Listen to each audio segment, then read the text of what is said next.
Hey, it's Chelsea with Sustainable Media, and today let's take a look at Gen Z's brand values and how they call out brands that don't align with their values. So this first example talks about the brand Brandy Melville, which has famously been called out for its size exclusivity. It has this one size fits all sizing, and it is also a very white-centered brand. They famously don't hire a lot of people who aren't white or thin. So let's take a look about a few videos calling them out. So on like my second week on the job, someone comes in and they're like, "Hi, I want to work here." And I'm like, "Oh, okay, like give me your resume and let me show my boss."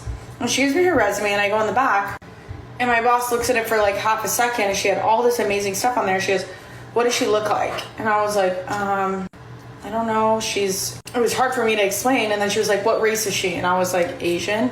And she peeked her head out for a second and was like, "No, tell her we're not hiring." And I think this kind of shows the power Gen Z has over how brands market to their audiences and their brand values.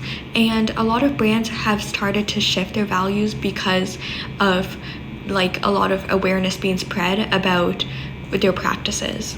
Due to increased awareness, a lot of brands are a lot more transparent about how their clothes are made and their sustainability initiatives. And there's also a lot of websites that you can use to kind of figure out if the places you are shopping and spending your money are sustainable and align with your values, not just with sustainability, but with like how they treat people and animals as well.